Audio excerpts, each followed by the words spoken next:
Guys, ngayon pala ay lilinisan natin tong engine bay ng ating Innova.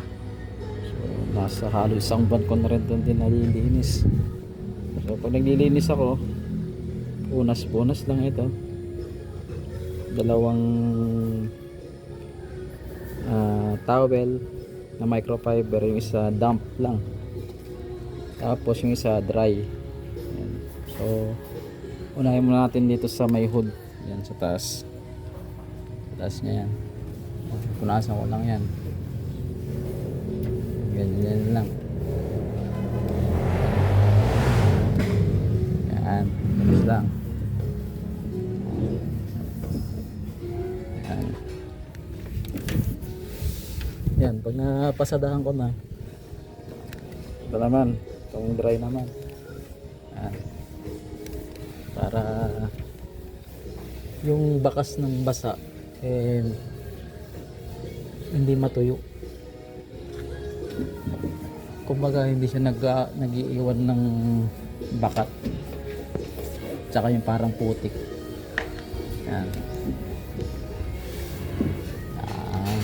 Tapos sunod ko na ito dito sa merong plastic na daluyan ng tubig pagka umuulan. Yan. Bakit mahalaga na kailangan malinis din ng ating engine bay? Syempre para hindi mag-stuck yung mga alikabok, hindi kumapal. Kasi pag kumapal yung alikabok, pinabayaan natin,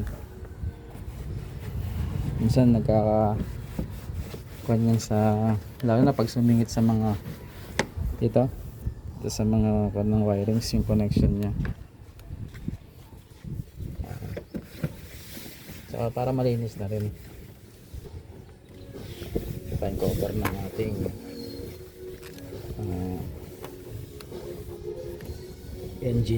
engine cover.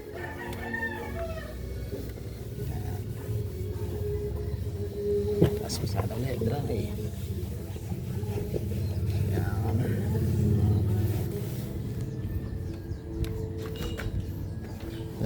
Air filter.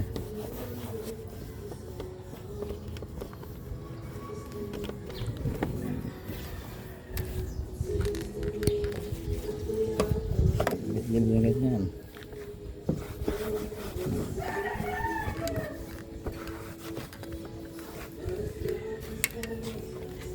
Ganyan.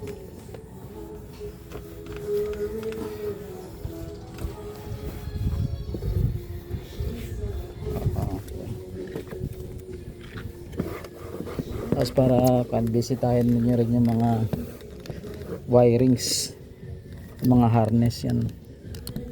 Kung may mga kuwan ba ng daga, baka kinakagat na ng mga daga. Yan. Mahirap pagka ganun, kakagatin ng daga. Kasi mas maganda rin ang kuwan, malinis yung engine bay na sasakyan natin para hindi pa mahayan ng mga insekto, mga daga. Daga nakakatakot pagka namahay sa sasakyan natin yan, sa engine bay.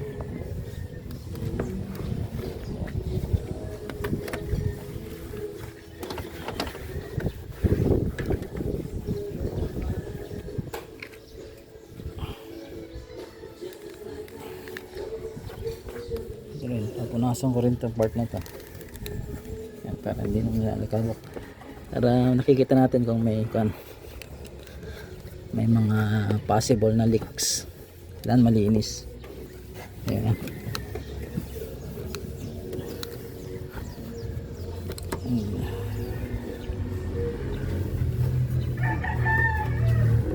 Ambot lang ng kamay ko. Ayan.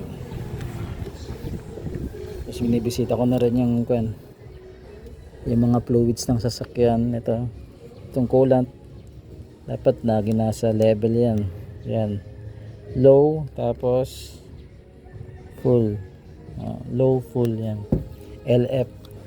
Kailangan hindi bababa sa L, hindi rin naman lalagpas sa F. Tapos itong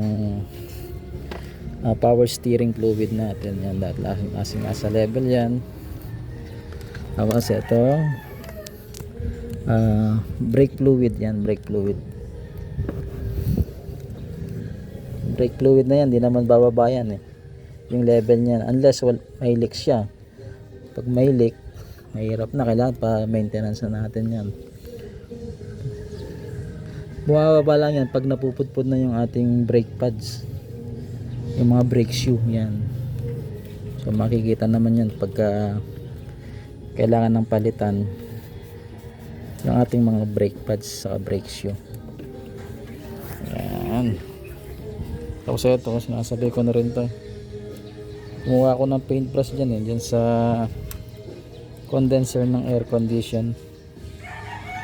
Kailan malinis din yan, kasi pag may mga barang-barang ganyan katulad nito, mayroong mga insektong bumabara, hindi maiwasan yan pagka, lalo na sa gabi ang travel mo, may papasok ng mga insekto rito, diretso doon sa sa condenser.